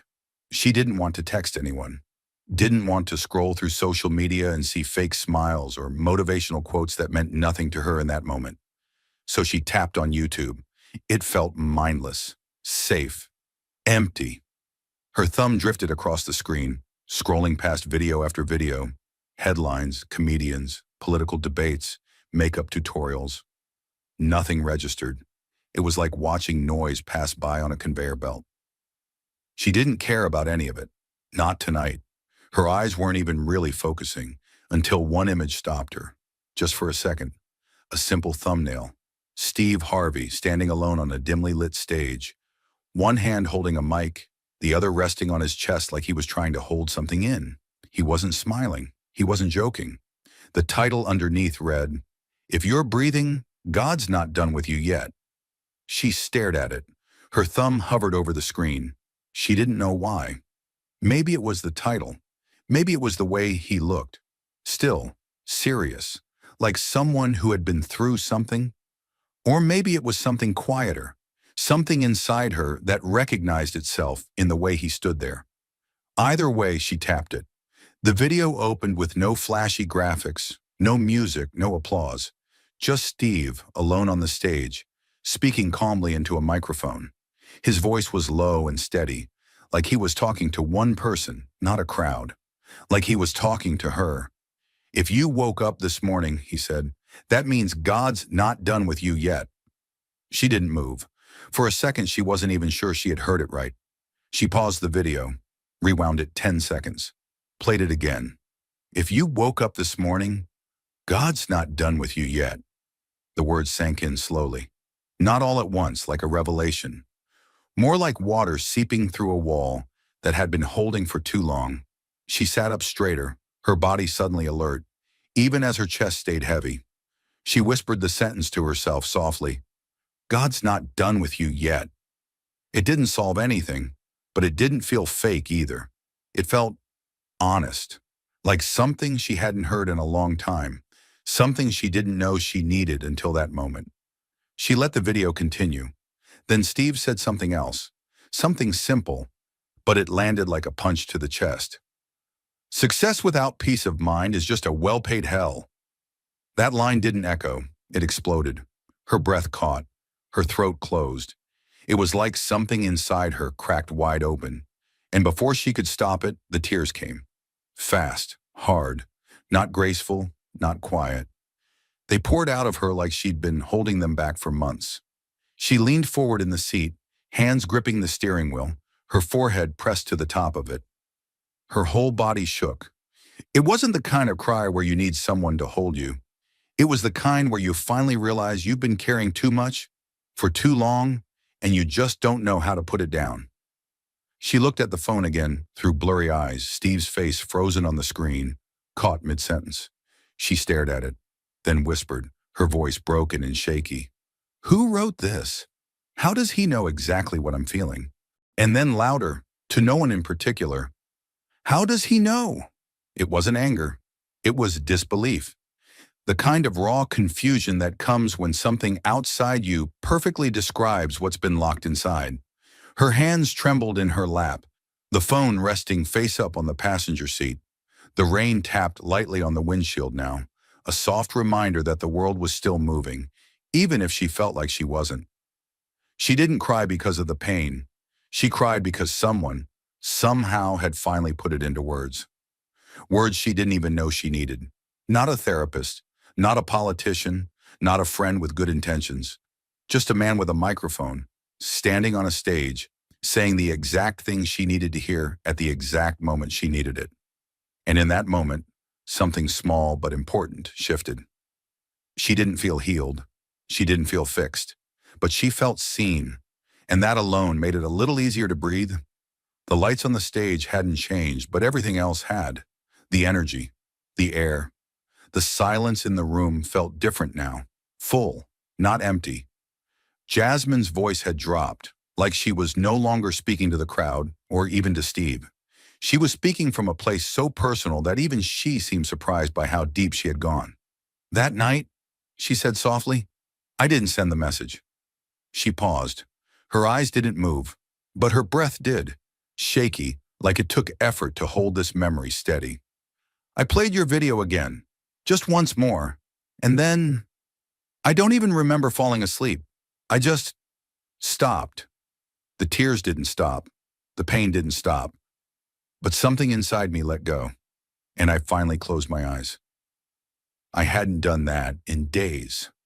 The audience didn't react, not because they weren't moved, but because they were frozen, like a collective breath being held. Steve sat completely still, his hands clasped tight between his knees, elbows resting forward. His body leaned in, not to ask, not to comfort, but to witness. He was listening with every part of him. His mouth didn't open. His eyes, though red-rimmed and tired-looking now, stayed locked on Jasmine's face like she might disappear if he looked away. "I didn't fall asleep because I was okay," she said, blinking slowly. "I fell asleep because, for the first time in a long time, something made me believe maybe I didn't have to carry everything by myself." That one line, "If you're breathing, God's not done with you yet," it didn't sound like motivation. It didn't sound like a speech. It sounded like someone finally saw me, not the version on TV, not the headlines. Me. Her voice started to break. Not loud, just barely enough to feel it. A soft tremor under the words. You didn't know me, she continued, but somehow you said the exact thing I needed to hear at the exact moment I needed it. I was sitting there, in the dark, in my car, thinking maybe I didn't matter anymore. And then this video shows up, just you, just your voice, saying, you woke up today, so you're not done. She looked down for a second, her hands now resting quietly in her lap, as if remembering the weight of that moment. You have no idea, she said, her voice now a whisper. But that sentence, it saved my life. Her words fell into the silence like a stone into still water. No splash, just ripples that reached every person in the room. Steve didn't respond right away. His lips pressed together gently, his head lowered slightly, not in shame, not in shock, but in reverence. His eyes shut for just a second, like he was praying without saying a word.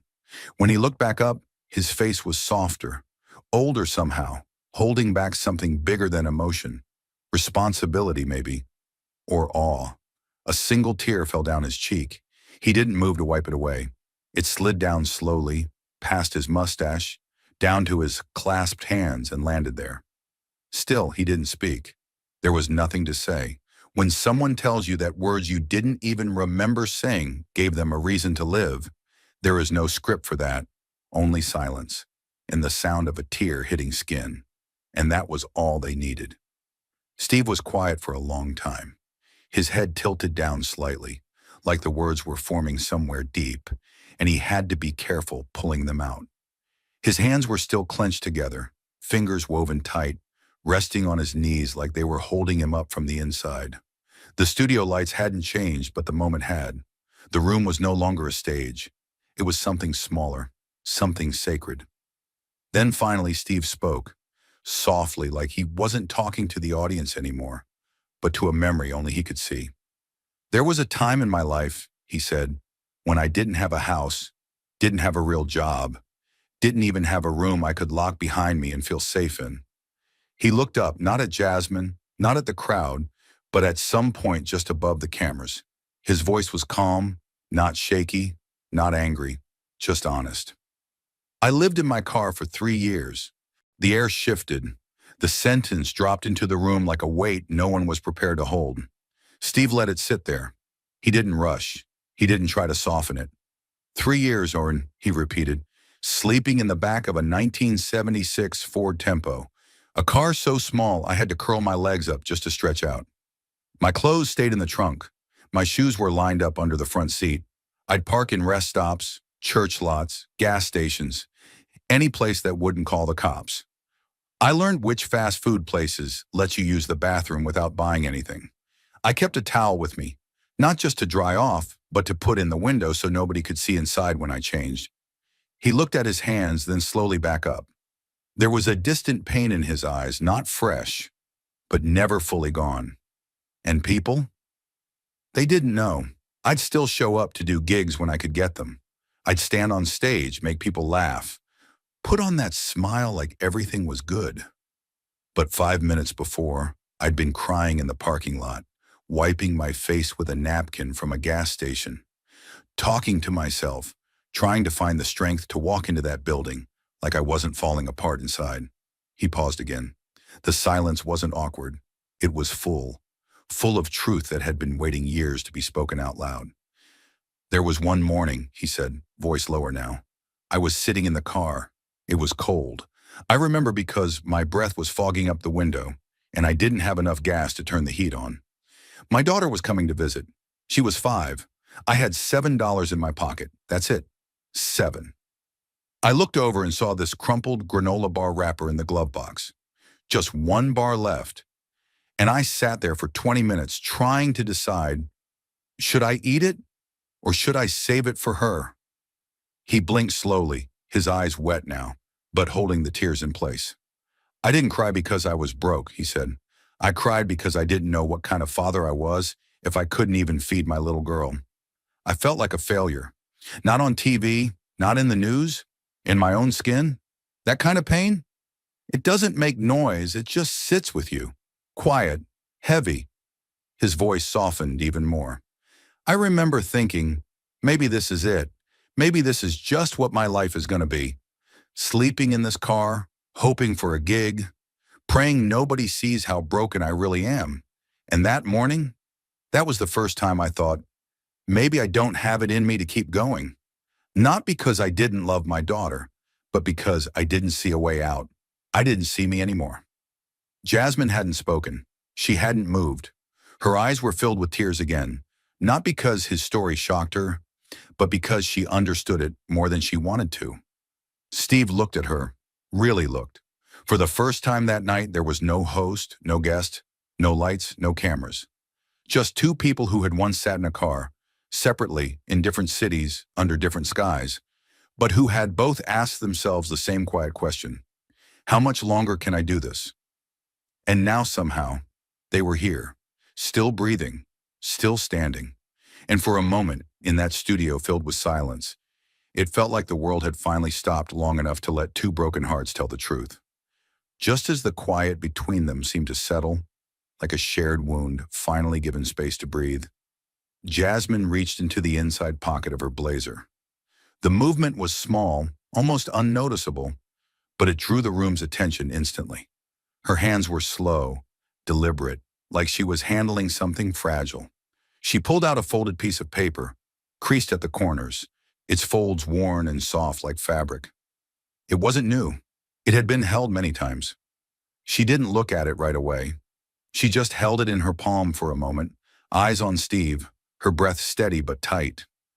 "This," she said gently, "has been taped to my bathroom mirror every single day for the last 2 years." Her voice was quiet, but her tone was unshakable. The kind of voice that comes from someone who's been holding on to something for a long, long time and is finally ready to release it. She unfolded the paper slowly, smoothing it out on her lap with fingers that trembled just a little. Then she read the words out loud, not to perform them, but to honor them. "Silence doesn't mean you've lost. Sometimes it's just how the soul comes back to life." The room didn't move. It didn't need to. Steve blinked slowly. His expression shifted, not with recognition, but with a kind of stunned softness, like hearing a voice from the past you forgot was your own. His lips parted, his brow furrowed. "Wait," he said, almost under his breath. I said that?" Jasmine nodded, her eyes starting to glisten again, but she didn't look away. "You did," she said.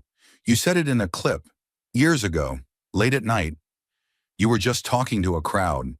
It probably didn't feel like anything big to you. But to me, I wrote it down. I folded it up.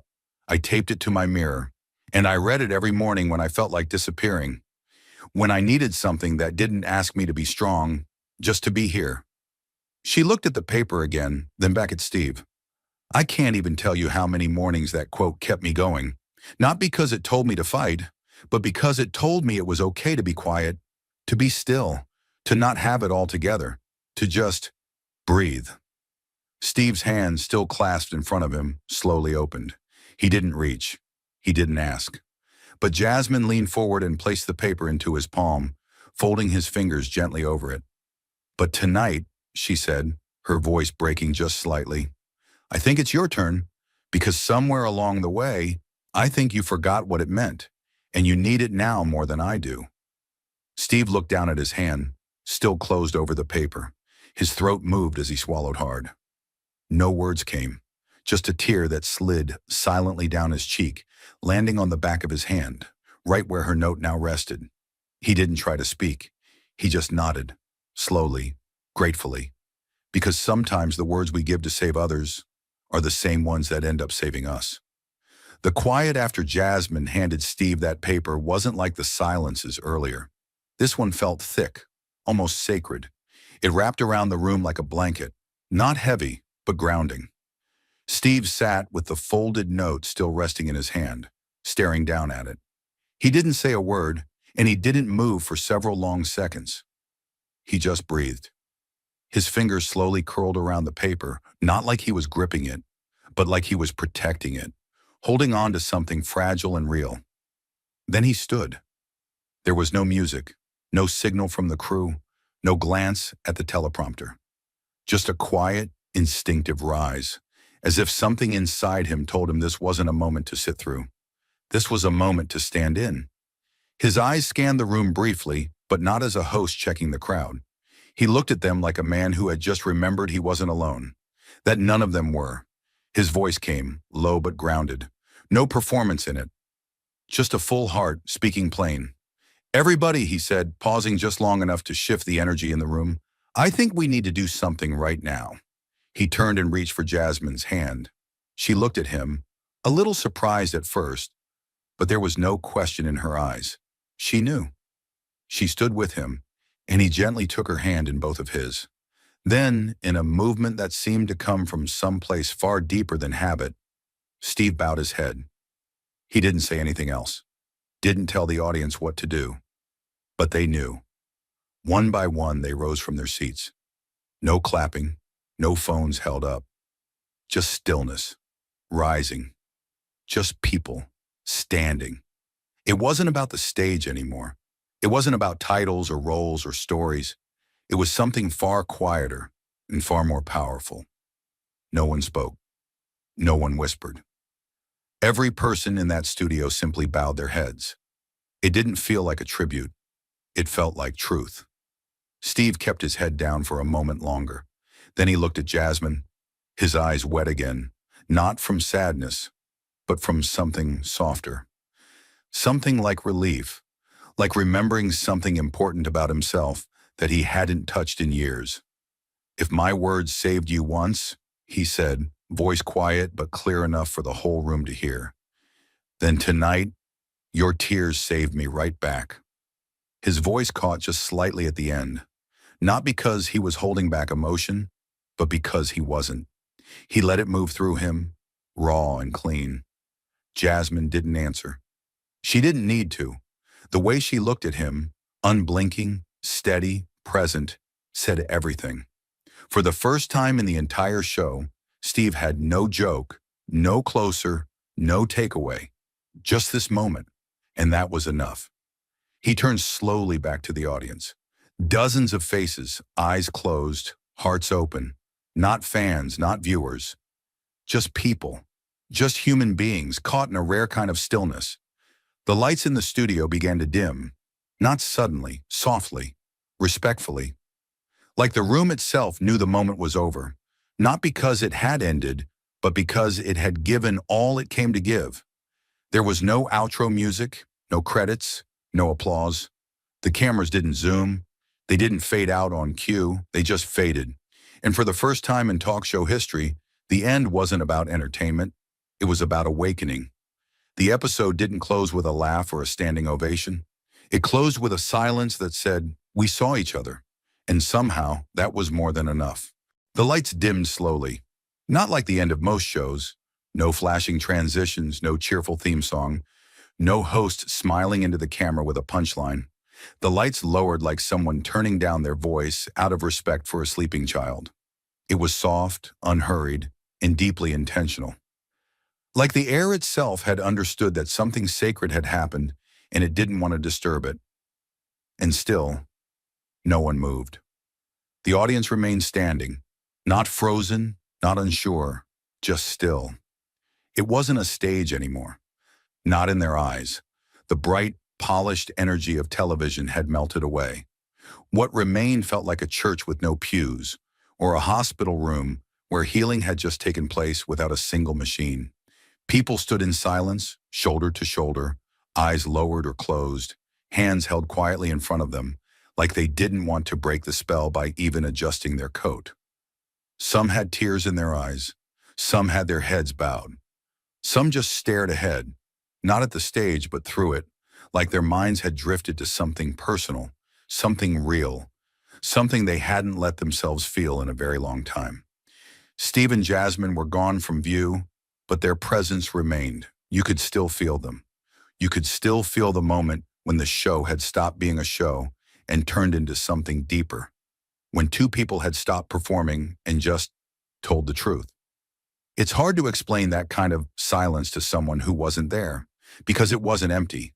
It was full of unspoken things, of people quietly revisiting their own moments of almost quitting, their own nights in cars, their own private battles with doubt and worth. People didn't just watch a conversation, they saw themselves in it. And now no one wanted to be the first to turn away. A woman in her 50s stood in the fourth row, clutching her purse against her chest like it was the only thing keeping her grounded. Her makeup had smudged, but she didn't wipe her tears. A few seats over, a man in a navy suit had his hands clasped in front of him, eyes squeezed shut, lips moving softly. Maybe a prayer, maybe a thank you, maybe both. The cameras had stopped rolling, but no one moved to power down the room. It was like the crew was in it too. The sound tech had stepped away from the board, arms folded over his chest, just staring quietly at the darkened stage. A lighting assistant sat on a stool near the side curtain, hands resting on his knees, as if he wasn't sure whether to stand or sit, so he did neither. One of the producers, normally the first to call wrap and move things along, was just sitting quietly on the steps beside the stage, head in her hands, not out of stress, out of release. Everyone had come into the studio expecting a show. They got something else. They got reminded of something they didn't even know they were missing. It wasn't just that Jasmine and Steve had shared pain. It was the kind of pain they shared. Quiet pain. The kind most people carry silently for years. The kind you don't talk about at work. The kind you survive with a smile. The kind that doesn't look dramatic, but feels like it's stealing pieces of you, day by day. And suddenly, seeing that pain spoken out loud, named on national television, it broke something and healed something else at the same time. 10 minutes passed, maybe 15, and still no one moved. The first person to sit back down did so gently, like lowering herself into the moment instead of leaving it. Then a few others followed, not out of restlessness, but because their legs were tired from standing, and they weren't ready to leave. Not yet. It wasn't over. Something in them needed to linger.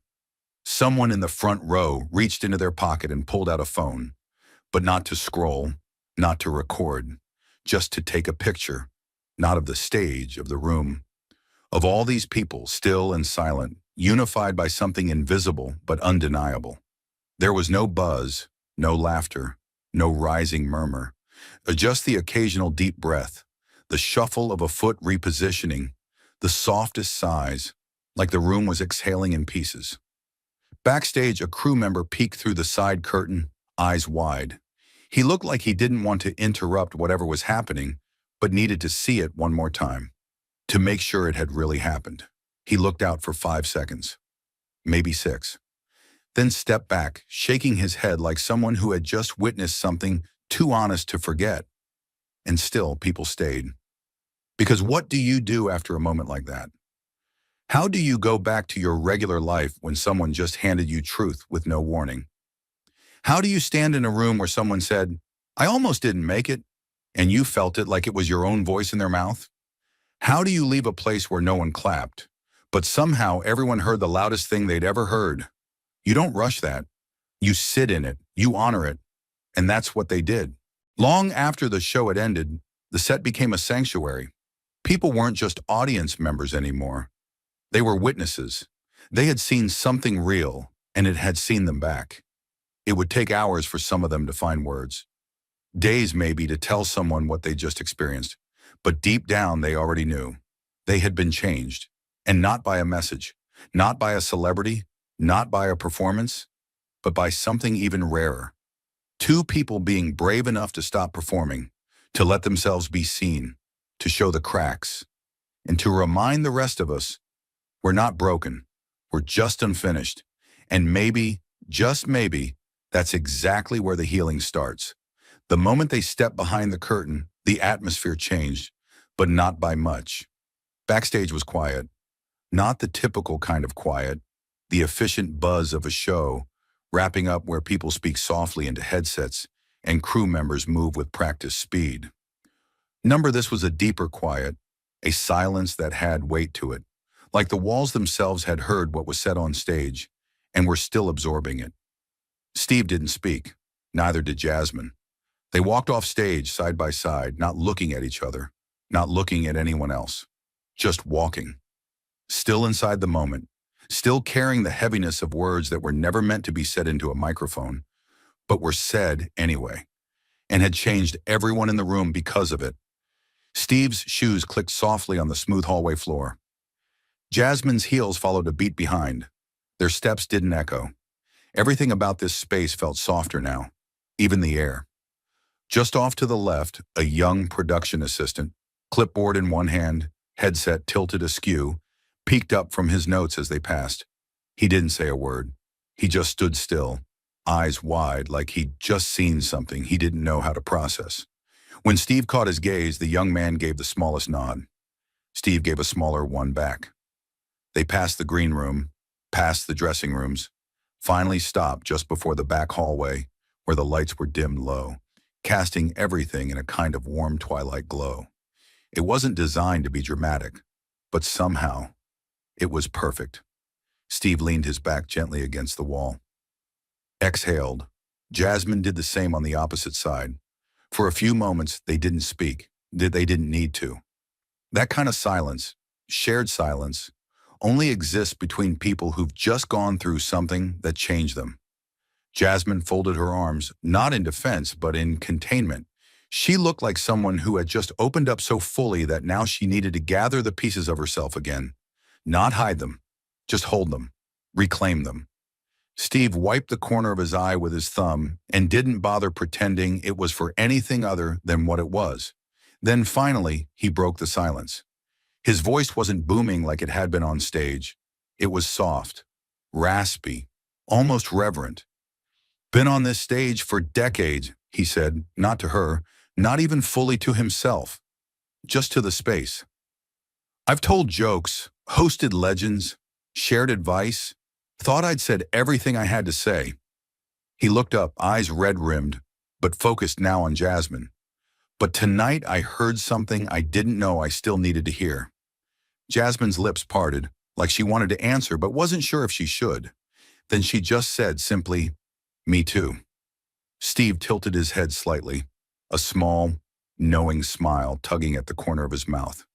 "That line," he said, "the one you read, about silence and the soul." She nodded.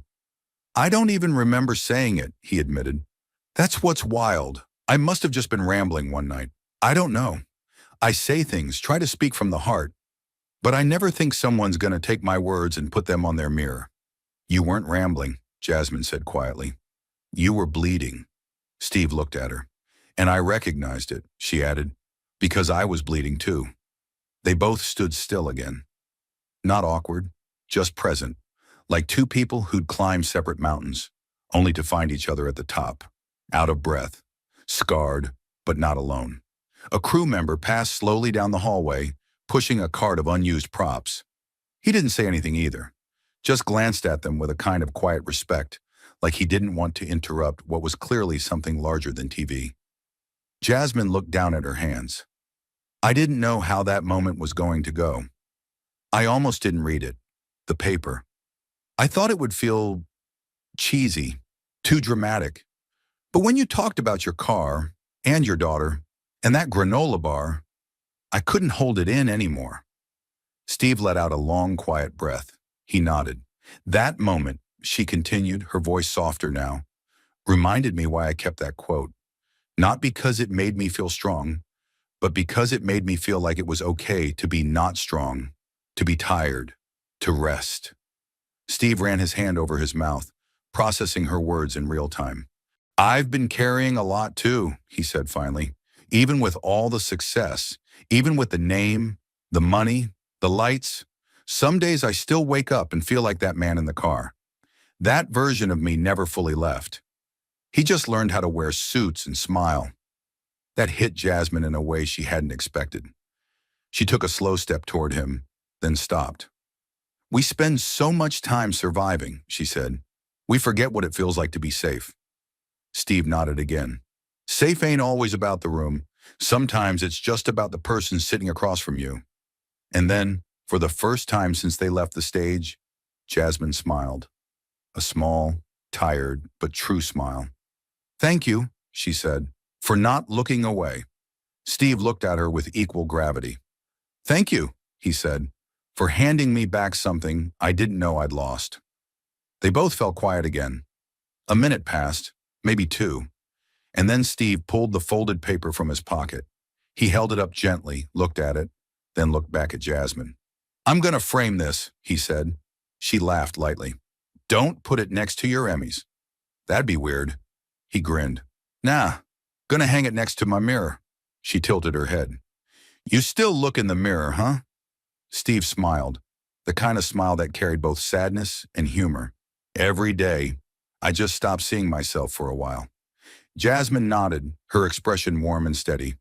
"Then tonight, maybe you saw a little more." They stood for a moment longer, not because there was more to say, but because they didn't want to break the quiet just yet. Something in the air still held them there, something unfinished but healing. A soft knock came on the doorframe. One of the producers, eyes glassy, gave them both a gentle smile. "We're good to go whenever you're ready," she said. "But no rush." Steve glanced at Jasmine. She gave a small nod, and then together, without saying a word, they turned toward the hallway, not just to leave, but to walk forward. Still breathing, still changed, still human. The episode aired only once, on a Wednesday night when ratings analysts predicted modest numbers and advertisers had nothing special to promote. The network slotted it into the usual hour and expected the usual outcome. A pleasant bump from Steve Harvey's loyal audience, a handful of social media clips, a news cycle mention or two, and then on to the next show. They were wrong from the first minute. By the time the credits silently scrolled over a dark screen, phones were already buzzing in living rooms, text chains lighting up with the same raw question. "Did you see what just happened?" People didn't know how to label it. It wasn't a scandal. It wasn't a stunt. It wasn't a feel-good viral trick. It was simply two people telling the truth so nakedly that the whole idea of content felt too small to hold it. In one apartment in Detroit, a retired auto plant worker named Charles sat in his recliner, remote dangling from his hand, tears drying on his cheeks in crooked streaks. He had tuned in for distraction, background noise while he sorted his medications for the week. Instead, the silence on that stage tunneled straight into the silence in his own life, the one he'd carried since his wife's passing 2 winters earlier, the one no check-in call from his grown kids ever touched. When Steve bowed his head and the audience rose without clapping, Charles felt something inside him loosen that had been clenched for years. He opened the notes app on the phone he hardly used and wrote 4 words. "I still need help." He didn't send it, not yet, but for the first time he felt it was allowed to exist outside his chest. 2 time zones away, in a small dorm room in Seattle, a sophomore named Lena, who had been Googling withdrawal deadlines because the weight of her hidden depression made each lecture hall feel like a drowning pool, clicked on a live stream link a friend sent with the single line, "Watch this." She stared at her laptop, blinking, as Jasmine read the quote about silence and a soul coming back to life. Lena replayed that sentence the way other students looped songs. 10 minutes later, she opened the university counseling portal she had abandoned 3 times and filled out the intake form. Under "Reason for Visit," she wrote, "Because if I'm breathing, maybe God or somebody still has something for me to do." The network's social media team, trained to clip out the flashiest jokes and shareable sound bites, hesitated. There was no tidy punchline to cut, no catchy hook. Instead, they uploaded almost 6 uninterrupted minutes of the silence. Steve bowing, Jasmine crying, the audience on its feet. They didn't add a caption. They didn't even put the show's logo in the corner. Within an hour, that raw clip crossed 1 million views, traveling through timelines normally divided by politics and algorithms. A veteran in Florida shared it with the men from his old platoon group chat, adding, "For the nights none of us talk about." A pastor in Lagos forwarded it to his entire congregation before Sunday sermon. A K-pop fan account in Seoul translated Jasmine's words into Korean and paired them with an illustration of an empty subway seat bathed in gentle light. Hashtags popped up, but they weren't the usual hype tags. Still Breathing started trending alongside stories of miscarriages survived, of layoffs endured, of addictions fought in secret. People posted pictures of quiet places, kitchen floors, parked cars by lakes, dim garage corners, captioning them, "My silent place, still here." The algorithm built to chase outrage didn't know where to file this surge of tenderness. For 12 hours, the trending bar looked like a collective sigh. By Thursday morning, every major morning show wanted Jasmine Crockett back on, this time to talk about feelings, not filibusters. Her press secretary answered with the same line to every request. She said what she needed to say. She would like you to listen to each other now. Steve's team fielded interview offers from outlets that had ignored him for years, now eager to crown him pastor of prime time. They politely declined. Steve spent that day at home, sitting on the porch swing he'd once imagined buying when money was only a wish, the folded quote resting against his chest pocket like a second heartbeat. He called his daughter. They didn't talk about ratings. They talked about the granola bar morning and how neither of them were there anymore.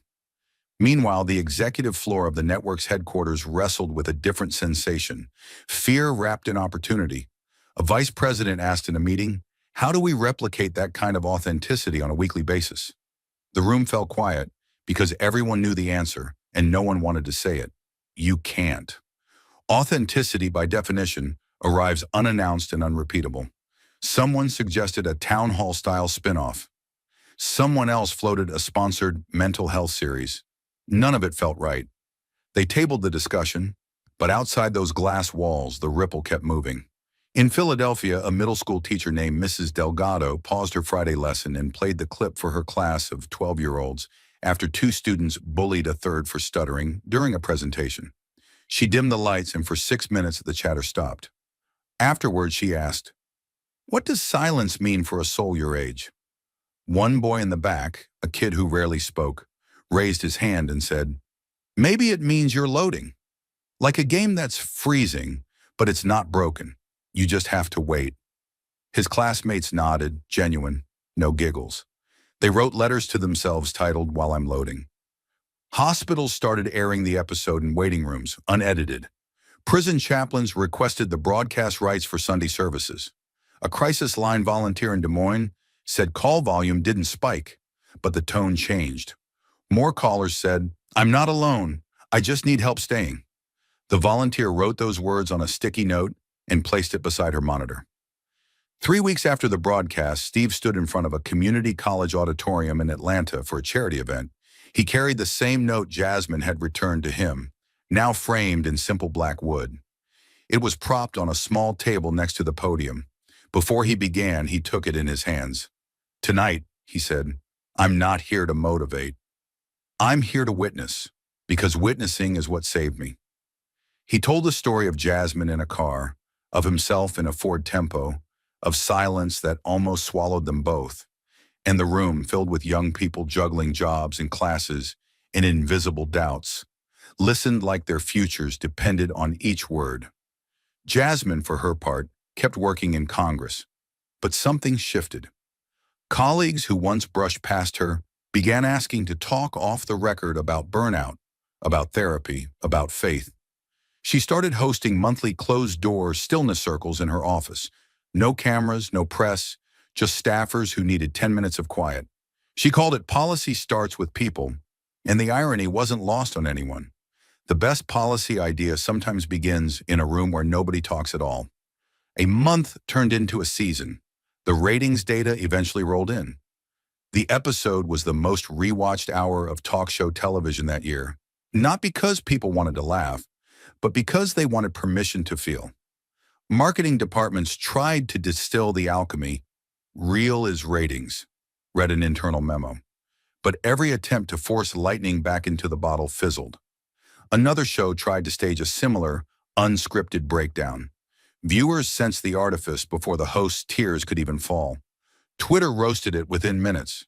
You can't fake the kind of stillness that grows organically from pain meeting pain and deciding to breathe together.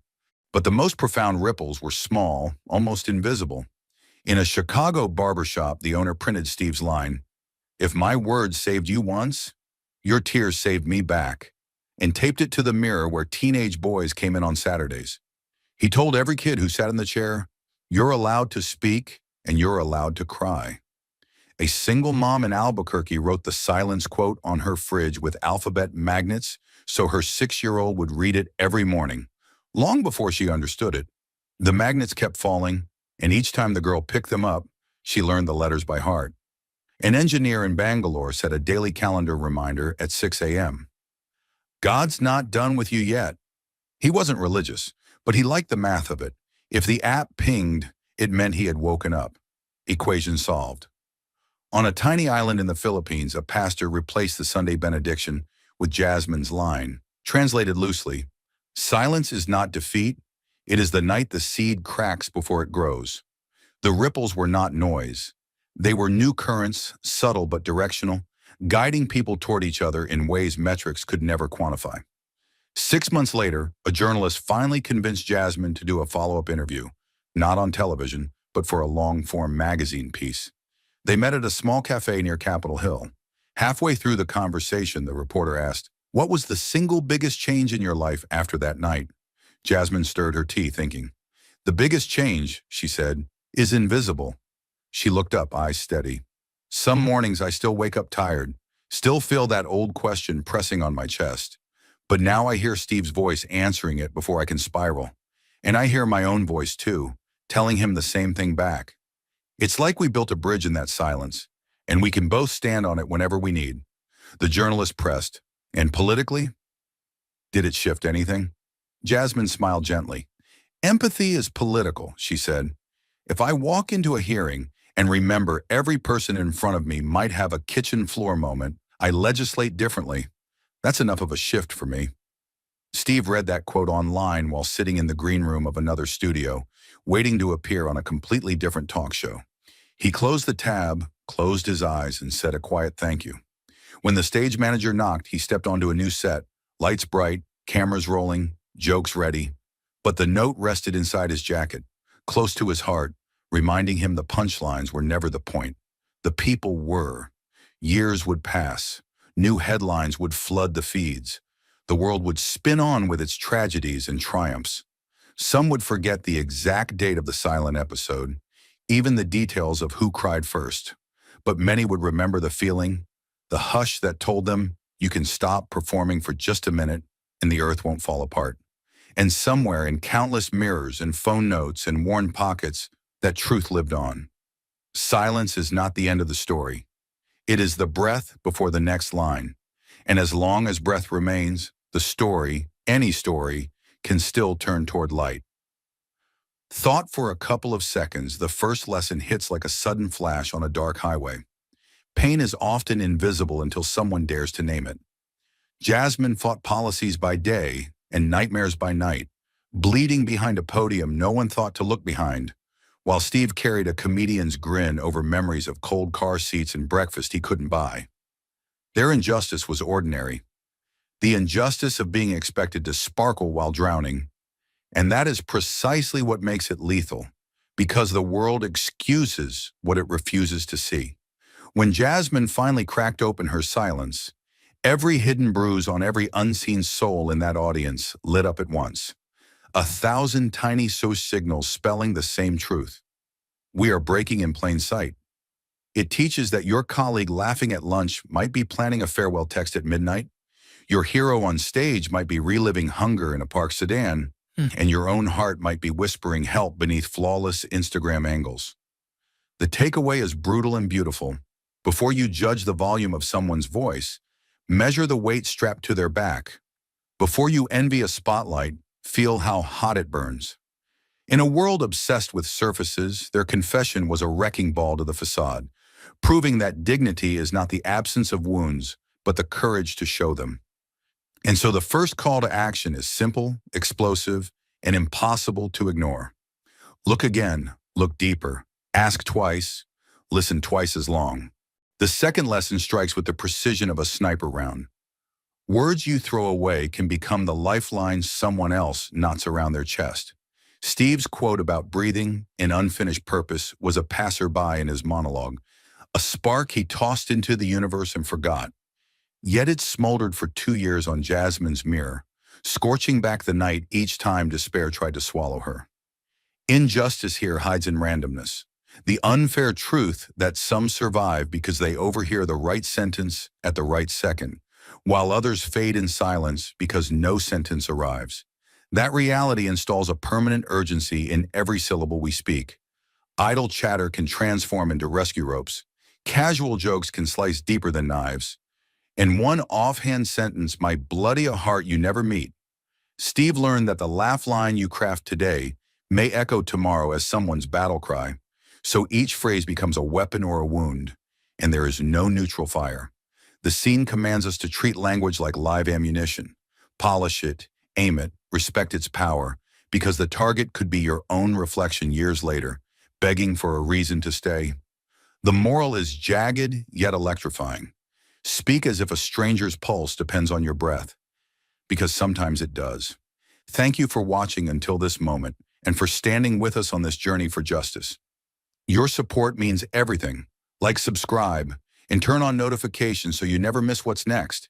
And we'd love to hear your thoughts. Leave a comment below and let us know what moved you most in this story. Together, our voices make a difference.